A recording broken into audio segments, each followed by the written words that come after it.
Hey guys, project-zodiac here. I'm back with another video, and this is another movie review at 2:30 in the morning or at night, depending how you see it. For me, it's at night. Um, yeah, I got a lot to say, and I'm recording this after I just finished reviewing something that I'll show at the end of this video. So for me, this is a very special video, and right after this, I'm gonna have to do another very special video, which is another movie review, the sequel to this movie. But yes, this is a very special review because it's one of my all-time favorite movie series. This review is for Tron, and it's the first movie in the Tron series. So this movie came out in the 80s, and I have a lot to say about it.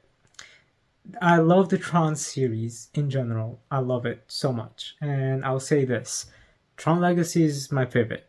It's way better than the first Tron. But that doesn't mean that the first Tron is bad. No, it's really, really good. And I have a lot to say, a lot of good things, a few nitpicks, and a few complaints, but mostly good things. So I don't want to have this particular video be so long, especially because I got a lot to talk about in regards to Tron Legacy, so I'm expecting that video to be at least 20 minutes long. And I'm a bit tired, just a little. I still have energy, but I've been working on a lot of things the entire day since 11 o'clock in the morning. A lot of projects and a lot of things to get ready since I have to travel in a few days for a month outside of the country, which I'm so excited and I really need that time. So yeah, it's been a very productive day. Tomorrow is also going to be a super productive day, a lot of things to take care of. So yeah, I don't want this particular review to be so long, but it is a series that means a lot to me. For the Tron Legacy one, I'm just going to talk as long as I can for that one. So for Tron, though, I knew that Tron existed, mostly because of Kingdom Hearts. I love Kingdom Hearts. It's one of my favorite video game series, and it's just something that is just so cool. Except that is it Kingdom Hearts 1? Yes, sorry, Kingdom Hearts 2. When Kingdom Hearts 2 came out, we went into the grid. And it's the grid from this particular Tron movie, the first one. And I thought it was really cool. I loved the lights and everything, and I was a bit captivated by it. But that's how I first heard and discovered about Tron, through Kingdom Hearts 2. Except that as far as I remember, because I was very little, I didn't look up too much in regards to Tron. I just thought it was a very cool place, and I do remember me going to the Tron world very often just because I loved it. That I do remember for sure. So it wasn't until later on that I discovered or realized that Tron wasn't something that was made for Kingdom Hearts. Instead, it was an actual place. And the reason why I say that is because if you play Kingdom Hearts, you understand that even though it's a Disney thing, it's also a Square Enix thing, and it's also its own thing. So I thought it was that Tron was made for Kingdom Hearts, probably for a little while at least. So when I discovered that Tron is its own thing, its own movie, I thought it would be really cool to watch it. Honestly, now that I'm thinking about it, I might remember little parts of how I felt when I was first watching the movie. And it honestly most likely still resonates very similar to how it is now for me. And that particular situation is that this movie is a classic. It is. And honestly, it is something that a lot of people overlook a lot. I know that after it released, it gained a huge cult following, and a lot of people love it and praise it. But I still think that people still overlook this movie because of the fact that we got Tron Legacy. And Tron Legacy is literally 10 times, 1,000 times, 100 times better than the original Tron. Like, Tron Legacy is amazing. But again, because of that, I think people overlook the first Tron. And the reason why I say that is because the first Tron it's very slow. The pacing for the first Tron is very, very, very slow. So a lot of times you really feel like the scenes are dragging out a little bit. There isn't really a big, how can I say it? And I should probably say this right now because now we're getting actually into the movie. Spoiler warnings for Tron if you haven't watched it yet. So the movie is very slow, and I think that the reason for that is because there is really just a lot of quiet moments and a lot of moments of just sitting around, and that's fine. I like that, but a lot of times it's just they don't really talk so much in regards to a lot of things. But when they do actually talk and they focus on the world building element of the grid, that is where the movie becomes really interesting. So even in the slow parts, and they're actually talking about things that is introducing you to that world and explaining how that world works, that's where the movie really does really well, and using those slow moments to be beneficial. But there are a lot of moments where they're just talking and not a lot is happening. And this is mostly true for when it's in the grid. Outside of the grid, things flow really, really well. Now, let's start with that first before we actually get into the grid. The outside stuff, like I do remember when I first saw it, I was just like, this dude is amazing for Kevin. I just loved Kevin right away. And I loved the arcade and the music that they were playing in the arcade for Flynn's. I loved just the overall atmosphere, and that Kevin's in his late 20s, early 30s. I think he's at least 30, right? Because by going through the time frame, he would have been about 35 when he got trapped in the grid, and Sam was about 20, was about 6 or 7. So yeah, Flynn's about 28, 29, or 30, in between that time range there. So he's still really young. And I remember a couple months ago, I actually watched Tron with one of my friends, and he'd never seen Tron or Tron Legacy, so we binged them back to back on the same day. And he was like, it's so weird seeing a young Jeff Bridges. And I'm like, yeah, but I mean, he doesn't look that different. So, yeah, it's just because you know, our age grew up watching Jeff Bridges as an older guy. And here in Tron, he's in his late 20s, early 30s, so he's a young guy. So it's just funny to see his mannerisms and how all of that builds up, and just his character development. And I'll get towards that at the end of this review, but I'll talk a little bit more about it in Tron Legacy. But he actually has a very interesting character development in a way that is not like most people would think. It is something that actually benefits him for Tron Legacy, which again I'll talk about at the end of the video.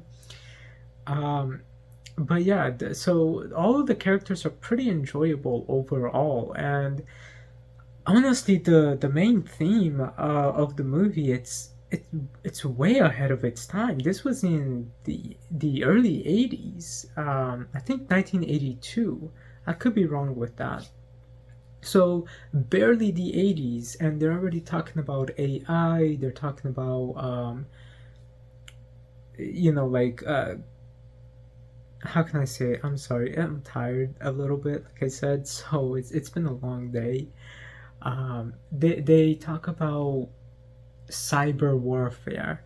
That's what I'm looking for. Cyber security, cyber attacks, cyber hacking in the very early 80s. So one thing I love about the Tron series is how ahead of their times they are. This was true for the original and for Tron Legacy as well. And from what the people making Tron Ares, what they're saying is they also noticed that too, and I'm so glad that they do, because Tron really is always ahead of its time. So they're using that to try to make Tron Ares also be ahead of its time in how AI and other forms of technology and virtual reality and all of these other things will be at a later point, because that is basically what the Tron series do. They literally show like technology being so far ahead, so you can always tell Tron stories because technology is always evolving and something always different is coming from technology. Even if it's not evolving just in the same current ecosystem of the technology, something new always comes, and it can be implemented into the Tron mythology and lore and world building. So I'm glad that the people working on Tron Ares understands this and is implementing that into Tron Ares as well. And I have a lot to talk about Tron Ares, but I will do so at the end of my Tron Legacy review. Because right now they just finished production for Tron Ares a few months ago, actually. This is July, so it was a few months ago. But yeah, next year that movie comes out and I'm so excited. Now, back to the thing. So the plot of it is very futuristic. It's, for me, the Tron series is a cyberpunk story, not just because of, you know, the glowing atmosphere, the grid and all of that. No, I mean, even the human side of it is a cyberpunk story. A lot of people think that for it to be cyberpunk, you need to have cybernetics or you know, like focusing on the corpo side, on the corporation takeovers, all of that. No, for me, that's not cyberpunk. For me, that is an element that cyberpunk can have, but any futuristic story can have that as well. For me, the elements of cyberpunk is the lights, the futuristic atmosphere, the futuristic sounds, and the futuristic topics, and also the just overall tone of it. So yeah, things like that in general could be cyberpunk for me. So yeah, for me, this is a cyberpunk story, and I think that it is something that really, really stands true today. Because we look at the Master Control program, which is the secondary main villain, or maybe in your opinion, it could even be the primary main villain, and Dillinger would just be the secondary main villain. The point is, the two are the main villains. So with the Master Control program, it's trying to take over the Pentagon. It's trying to take over other government sources and be smarter than them and cause cyber warfare so that it can be the center of everything. And people are worried about AI stuff doing that now, but for me, it's like, guys, AI's been around for a long time. You're all acting like it's new. It's not. And the reason why you're all acting like it's new, it's because of the fact that it's now being implemented more and more in our daily lives. And it's easier to have access to it. Sure, that I admit. But AI has been a thing since computers has been a thing. It's always been there. Just play a video game. The NPCs are AIs. And it's really annoying right now how everybody's is like now saying like, oh yeah, the AIs are doing that when you're playing a game. Like if you're playing Fortnite, you see the bots, oh, the AIs. My cousins and my friends do that all the time when I'm playing with them, and I just call them bots. But another example is like Eminem. I love Eminem. His music is fun, it's funny, and sometimes it's really emotional. He just released his newest album, The Death of Slim Shady, a few days ago. And his voice sounds a lot younger in some of the songs because he's doing the Slim Shady singing and rapping style versus the Marshall Mathers and Eminem sound. In some songs, though, that is. In some songs, he talks, he does the Eminem and Marshall Mathers sound. But in a lot of the songs, he's doing it the the Slim Shady way, and he sounds a lot younger. So he sounds like he did back in 2005 in some cases. And I'm just seeing these comments, and these comments are like, how did he get his voice to be like that? Oh, it's because he used AI to generate his voice to be lower. It's like, guys, do you not understand that AI is not the thing here? It is just editing. You use a computer program to edit this. Yes, you can use an AI program that will automatically edit it to be fitting a specific criteria that you give it, but it is a program. And if you are there using the actual sound engineering system to alter the pitch yourself, that is not an AI, that is just you using the computer program that alters the pitch when you are doing the alteration yourself, not AI. So a lot of people right now are just, and it really, I'm sorry, I'm going on a rant right now, but it is important to the movie because the movie touches on this particular topic. Uh, so a lot of people are now just saying AI for everything when it's not, and it's really annoying. If you talk with a AI chatbot, sure, you can say, yeah, I was talking with the AI chatbot. That is an artificial intelligence that is pulling in information to do what it is programmed to do. It is a chatbot, a AI chatbot. That's fine. If you use AI imagery to generate something, it's pulling in the information to create something new. That's fine. You can call it AI. If you are going to use an AI system to completely create a whole new voice, okay, that's fine. But these are not new things. They are not. They're just being more mainstream, and now people are using the terminology for AI to mean literally any kind of computer programming or computer processing when it's not. It's coded to do that particular thing, not that it's pulling in information from multiple sources. That's what the AI is, artificial intelligence, where it's pulling in sources from multiple things, not what it is coded to be having a list of its own things that it needs to work with from its own coding.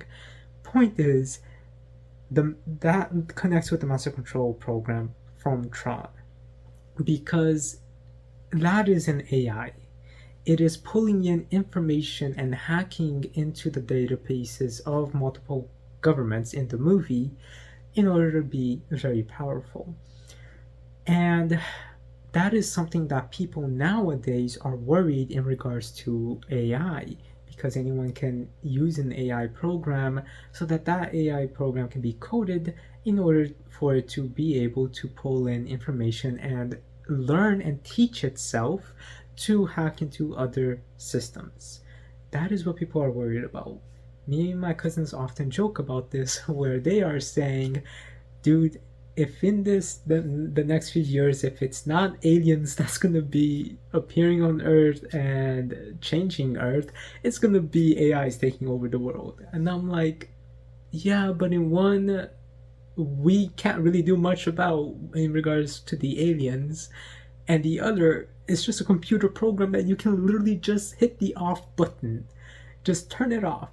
I know, and they often joke about the sense of like, well, no, that's not really how that works, because if it's an AI thing and it's teaching itself, it's gonna find a way to defend itself. And it's like, yes, but it is a computer program that needs a computer source in order to be functioning. You can turn it off somehow in a way that's not gonna work. Now, I was about to go into another unrelated to Tron, but related to Tron at the same time, but I'll talk about that at the end. Because it's another thing that I also consider cyberpunk, and it's very similar to Tron. But going back into Tron, so that's what I'm saying. The story for Tron, it is way ahead of its time. This was back in the very early 80s, so I love it. And it's really interesting to see how it stands even to this day.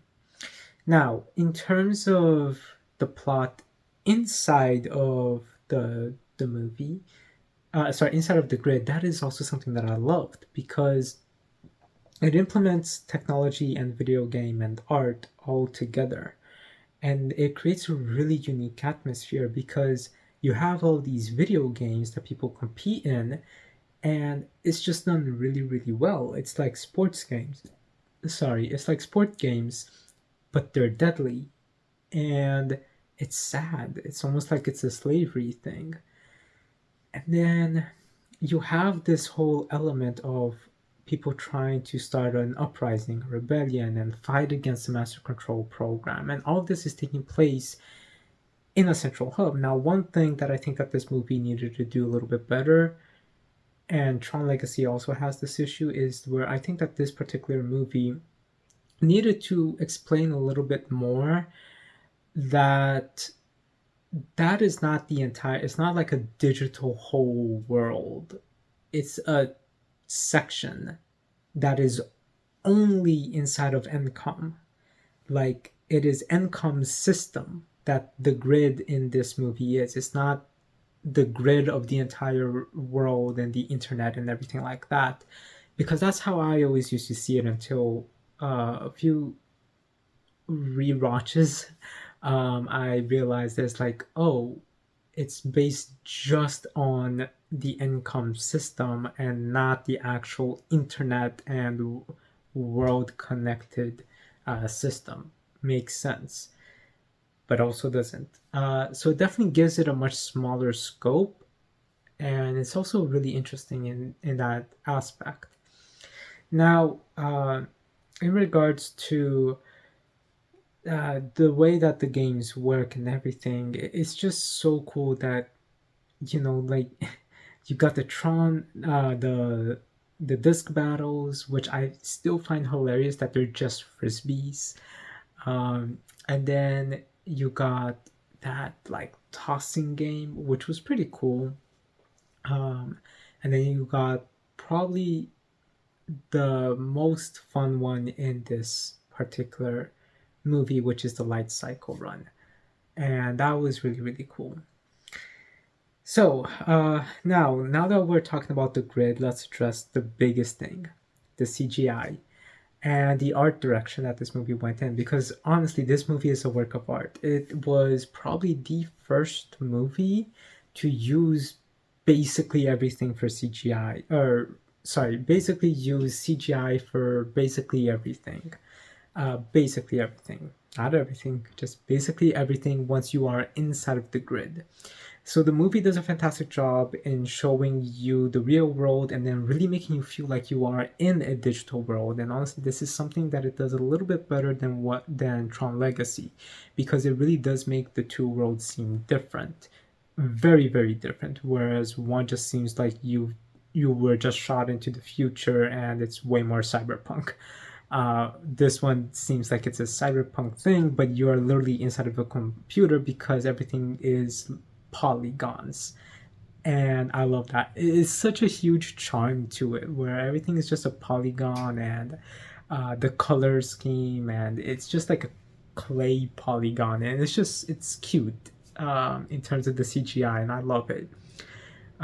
But if you're gonna show it to someone who doesn't like old movies or old graphics, such as my cousin who watched this a few months ago as well, and I'm like, because he hates old movies for some reason, so I'm like, well, not all of them. There's a few that he actually does like, but most old movies he does not like. But he loves Tron Legacy so much, and I'm like, wait, you've never seen the first Tron? Then all right, we're gonna watch the first Tron, but you need someone to watch it with you because you're not gonna like this movie that much. And he's like, why? And I'm like, well, it's slow and it's the 80s, which I love the 80s, but what I'm saying in regards to the 80s is that because it's in the 80s, the computer effects is not the best. It looks worse than PS2 games. And he's like, really? And I'm like, yep. And he's like, well, this is gonna be hilarious. I'm like, it's gonna be an interesting thing, yes. And yeah, he didn't like. I mean, he appreciated the first Tron movie a lot, and he did like a lot of things about it. But he did end up saying, "Yeah, no, Tron Legacy is just way better." And if it wasn't for me, like being there watching the movie with him, he said that he would have just stopped watching the movie halfway through it. Again, it's not because of the movie itself or the effects. It's just how my cousin is with old movies in general. But the point is, the effects in this first Tron movie is definitely something that you're gonna have to get used to. But it brings so much charm to it, and it really does make you feel like you are in a digital world, and I love it. And that leads into the actual suit design. Like, the faces are in black and white, but then you got the outfit and the colors and the way, I think it was rotoscope was a technique that they used. I forgot. But basically, they kind of hand painted the lights onto the suit in post production, not during production. It's not technically CGI, the lights on the suit. And it's not actual lights on the suit itself. It was added in later. It's just so impressive how they did this. And I wish I did know a little bit more about it. It's a little bit confusing how exactly this was done, but it is very time consuming, that I do know, and they did spend a lot of time in getting it right. And there are a few moments where you can kind of see like the light like move when it's not supposed to, but it's amazing. I love it. And just the world design is just so beautiful. It's just so grand and so well done and so colorful. And this is something that is done better here than in Tron Legacy, in my opinion, because you see such amazing, beautiful, like, data and bits and all of these things that really does make it feel like you are in a cyber space, in a cyber world, or a digital world, and it's just so beautifully done. And some shots, it's just like, it's just pure art in the way that it's done. It's just so aesthetically pleasing and beautifully done in so many ways. Even if it's low poly, even if it's just, really bad graphics at this point, But back then, considering this was basically the first movie to do something like this, it is something that really captivated the world, because so many movies after Tron came out started doing things like that, and that's something that Tron tends to do, the series in general. Whenever a new Tron thing comes out, it influences the world in so many ways. Even with Tron Legacy, it did something similar, but maybe not as much as with Tron 1, but it still did things like that really influenced the world. And also maybe not as much because just the year before Avatar came out, which is also one of my all-time favorite movies, and that really influenced a lot of things in general in the world. So I think because everyone was trying to do what Avatar did, not a lot of people try to do what Tron Legacy did until much later on. Probably like 3-4 years later after that is when they really started to implement that kind of aesthetic and tone to things. Whereas with Avatar, everyone literally, like, the day it came out, just started trying to copy it. But point is, with the first Tron, it was the first time a company did something like this, and it took them a long time to do that, and it took a lot of money and a lot of help because it wasn't something that was really done before. And I love it for that too, because it took a risk in doing something new and something so unique, and it worked out so well. And at the time, the CGI was super, super, super, super impressive. But if we look at it right now, it does look like Nintendo 64 graphics, or, at the best Nintendo 64 graphics, if not then way worse. Which is really impressive because the Nintendo 64 is like, what, 25 years old now, 27, something like that. I forgot the year that the N64 came out. But yeah, the fact that a movie did something like this for the first time back in the 80s and really changed the way that movies were made, but people don't really credit it for that, is just shocking. And it really deserves the recognition way more than it does. And that's what I said at the start of this video as well. So uh yeah, I just loved it. And then I loved the more complex themes. Like, I loved hearing about the grid and the way that people or the programs are. And also, only recently, within like the last 2 rewatches that I did within the past few months, that being with my cousin and then my friend, and then just watching it on my own. But I only really noticed this when I was watching it with my cousin, so 2 rewatches ago, or yeah. Not everyone on the grid has the identity disc, which I never really noticed. Like Yuri, for example, I never noticed that she does not have a identity disc.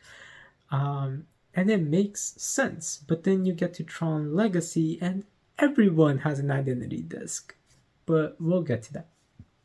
Sorry. So I just thought that that was really interesting in a lot of ways, and I loved it. That you get to see these little things. Like, one of my favorite scenes is when Kevin is exiting like a shuttle or something, and he walks through like 2 shots or 3 shots of the city of the grid, and you see like these people wearing really like these programs wearing really like cyberpunk clothes, and like with these weird headpieces and hair and really weird outfits and designs, and it just looks so cool. And I'm just like, why can't we see more of that?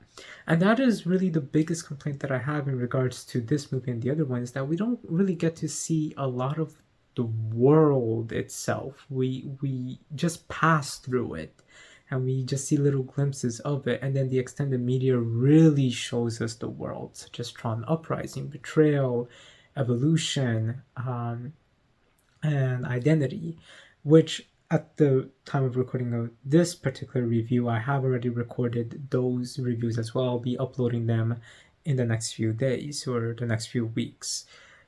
So yeah, I just love that the Tron movies really show these little glimpses, and then we really get to expand on it within the expanded world. But at the same time, that is a downside of the movies, because the movies, they just focus on the plot, and just like I said, you're just passing through that world, but you're in there, and they do give you enough context to see things about the world, but you're just focusing on the plot. You're just getting things done. And that's kind of how my day was today. Like, I woke up at 11, I had a lot of things to do, and it's now 3 a.m. and I'm still taking care of things to do. So it's kind of like that. And like, yeah, I had a couple of side things to take care of and watch or do and relax a little bit, but it was just like a glimpse of the day compared to like the main focus of the day, which was getting things ready for my vacation. So yeah, that there's that. So that's what I mean. The movie feels like that. Like, you're just passing through the grid real quick and just focusing on the plot. And then the plot itself is just Kevin trying to find proof that he created a bunch of video games that Dillinger stole the credit for, and stop the Master Control program. And the Master Control program digitizes him and sends him into the grid, which I love that concept of entering a digital world, and also of just an alien world, going to an alien world in general, either a digital one or on another planet. I think that stories like that are just fantastic, and I love them, and I can relate to them in many ways. And it makes me think of a VR headset. Like, I'm looking at my Quest 3 over there right now. In that aspect as well, like, you put on the VR headset, it's kind of like you're transported into another world. And I'm still trying to go into that thing I said we would come back towards at the end that does connect a little bit to Tron. But the point is, there's a lot of things and a lot of stories that tell that kind of thing, but Tron does it so well and in such a unique way. And just being digitized into the grid is just so cool. But also scary because if you don't know what's going on, you're in the grid, and how do you know when you're gonna go home or if you can even go home? So I thought that that was interesting. And then we have Tron, and Tron did, a really good job in supporting Kevin and explaining the users and the programs and how the users are basically like these, well, they're humans, but it was so interesting to see how Tron is religious and he praises and prays to the users because the users created the programs. So it's just so interesting to see that element of, um, more philosophical and religious themes being implemented into a technological driven movie. And I loved that the mixture of all of it together. And just the fact of him, believing in the users, but then the master control program knows that users exist, but keeps saying that they don't so that he can have more control. I just thought that that was really interesting and a good contrast with everything. And then I think I forgot his name, Dupont or something like that, but the old man, Pope looking guy or program in the movie where he sends input output information to the users so the users can receive information from the programs. That dude was awesome. So it was kind of like a bishop or a pope, and that place is like a church. I just thought that it was just so cool and just so creative, and I just love it so much. Um, and yeah, I just thought it was so beautifully designed and done, and it's amazing. This movie just really is amazing. However, the biggest complaints that I do have is that it is just really, really slow and pretty quiet, and the sound, like the soundtrack, the score for it, it's not that good. And I know a lot of people love the score for the first Tron movie. Um, and obviously, there's no way it's going to be comparing very much to Tron Legacy or the other Tron stuff because the other Tron stuff has fantastic movie, not just Tron Legacy. But the music here, it's barely there. I can barely even really remember anything regarding like the score of it. I'm not trying to bash someone's creative work with the movie. I'm just saying I think that the score needed to be a little bit more electronic to fit the overall aesthetic of it. And I don't mean like going to a rave kind of electronic. No, just atmospheric electronic. I think it needed to be a little bit more like that. Um, and yeah, I just think that this movie truly is fantastic. And whenever I'm talking with a AI chatbot, sometimes I'll put in, all right, thank you for your help, end of line, which comes from Dillinger talking with the Master Control Program in Tron, and the two always say end of line to each other. And a few times I've actually been shocked because I would say, all right, thank you for your help, end of line.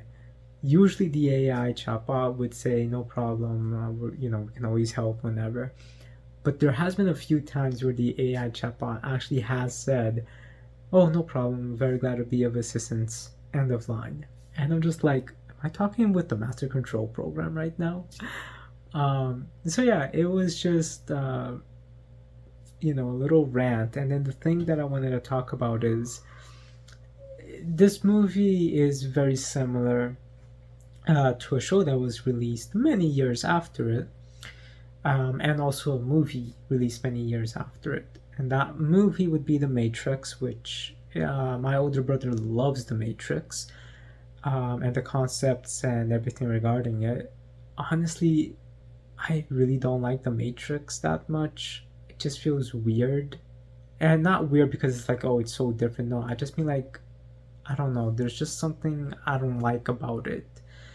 Um, and it's not because of like the whole being sent into a digital world or anything like that, and AI is taking over. It's not that, because again, I just talked about those same concepts and themes in Tron.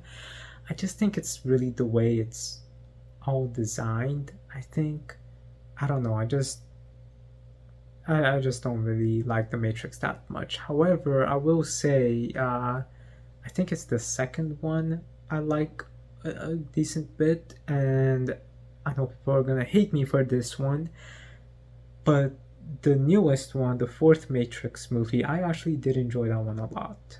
I thought that one was really good.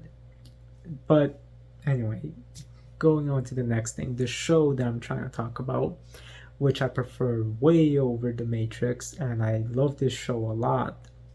But it has the same concepts and themes and cyberpunk aesthetic to both Matrix and Tron, and even just cyberpunk, even cyberpunk Edge Runners. It has a very similar atmosphere to all of these things. Not necessarily the same atmosphere, just a very similar one. It's probably closer to Tron than it is to Matrix or cyberpunk Edge Runners. But yeah, it's a show called Code Lyoko, and I love that show a lot. I haven't watched it in full, but I have seen most of the episodes when I was little, and I just love that show. But it's basically the same premise. Computer, well, in this case, a computer virus is trying to take over the world, and then someone makes this program, a digital world in it, and digitizes people in it, and they fight that program, that, or in this case, that virus, which started out as a program. I think it started out as a program. Was Xena created as a virus though? Well, a virus technically is like a program. Point is, a virus, and they fight it, and then they enter the digital world, and then they come out of it. And Code Lyoko does something that's very unique, where in the real world it's hand-drawn animation, and then in the digital world, in Lyoko, that's the digital world's name, it is all computer generated animation, and I love it. And there are rumors that it's coming back for a revival, so a continuation.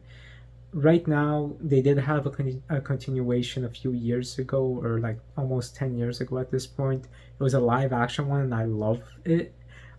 Everyone hates it, and I do wish we got a second season to it, because it ends on a huge cliffhanger.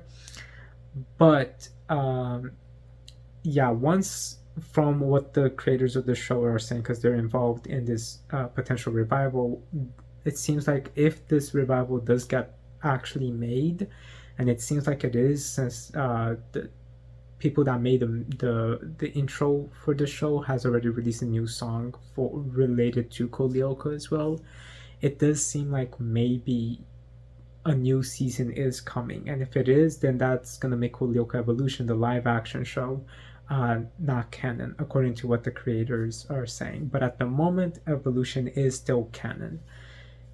But the point is, yeah, it's just very similar in that aspect of, like, in Tron you see the real world, and then everything else is just 3D animation, which is really cool for the most part. 3D animation for the most part, which is really cool. But yeah, guys, I do love this movie. It is fantastic. But is it a movie that I'm always gonna be putting on to watch every day? No, it's only when I want to see the full Tron story that I'll put this one in. Now, Tron Legacy, though, is a movie where I definitely at any point will just put on. But yes, Tron, you really have to understand that it is a slow-paced movie. There are some action, but it's still, because of the sound design. Well, the sound design itself is fantastic, but because of the score, it doesn't really help in making the atmosphere less slow, or like you're just standing in a room, like. And that's the thing. So that is my biggest complaint with the movie.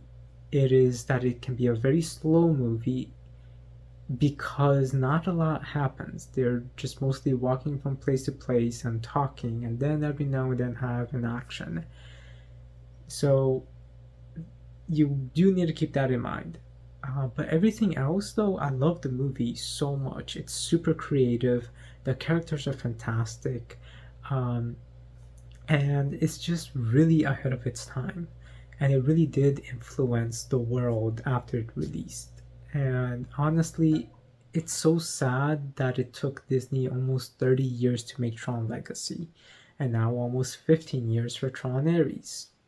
It seems like Disney knows that Tron is very good, but they try to butcher it sometimes. But yeah, so Tron is fantastic. I do recommend you watch Tron, but as soon as that's done, go straight into Tron Legacy. Literally, like, watch both back to back. Don't watch it the next day. Watch Tron Legacy next right away, because it's a huge tonal shift, and at the same time, it fixes my complaints with Tron in regards to how slow it can be.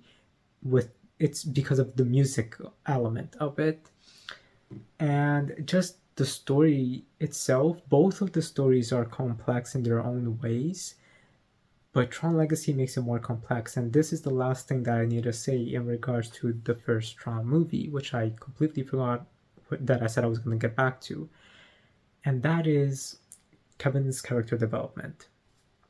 Kevin's character development is very unique in this movie because of the fact that not only does he actually get really developed, he doesn't actually get developed though. What happens is he gets developed in understanding the ways of the grid, not necessarily himself, just the ways of the grid and how he is a important factor to the grid. You really do see a young adult, like a young guy, a kid basically still, learning his abilities in a totally new world. And these abilities allow him to manipulate things. And that is probably the best thing about this movie as well. It is Kevin seeing that because he's not from there, that he can change things and alter things in a way that the programs can't. And you start to see him processing things, and he's like, all right, I know I was able to do that. Can I maybe try this and see if it's gonna work? And then it does. And that is amazing because you really start to see him being, this cocky, loud spoken, just jumping right in guy, to also at the same time being mature, but also being smart and processing things and really understanding that he's not like other people there, and that he's able to manipulate things around in a way that no one can, because he is literally in this way, we can kind of say like he's like a god in a way to them, or a highly evolved being compared to them, because again, he is a user, he is a human, he's not a program. So the fact that he can go there and manipulate those things and change things, it's very, very unique. And I just loved it a lot. And honestly, talking about things like that, it makes me think of the Xenoblade Chronicles series, or the Xeno series as a whole as well. But I'll get into that within Tron Legacy because it's important to Tron Legacy for me. So it is just very, very, very impressive overall, seeing his development and growing into that, and how that development was done a little bit differently.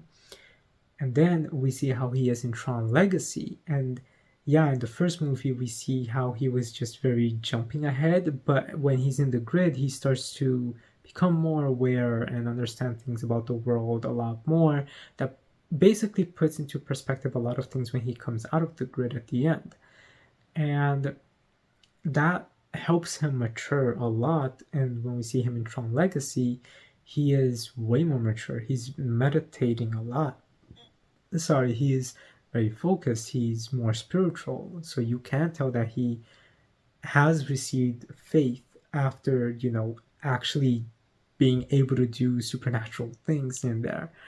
If he didn't have it before, seeing that those things were possible probably made him think like, all right, if that's possible in a digital world and I'm there, then if there is something higher than me, then I, then there has to be something more spiritual.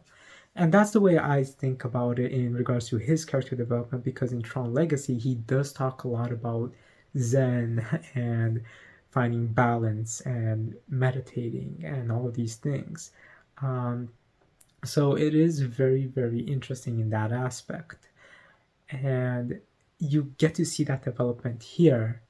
And if you don't really pay attention to it, you're not going to notice it. That's why I'm saying watch the two back to back, because you're definitely going to see, oh, right, he was very, very loud in the first one and just kind of goofy as he's trying to learn about these gifts, but now he's an older guy, he knows about his gifts and he uses them more wisely and to really try to help people. It's just so impressive how this is done. But right before we end the video, there is one thing that I want to show you guys so that we can go into the next video. And that is...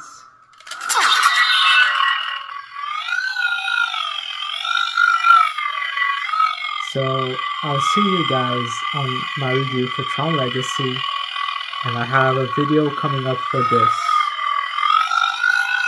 So this particular thing is currently charging because the battery is dead at this point, so please ignore the wire, but you'll see this soon. So I'll see you guys in my review for Tron Legacy. Hope you guys have a good day, rate, comment, subscribe, and I'll talk to you guys later.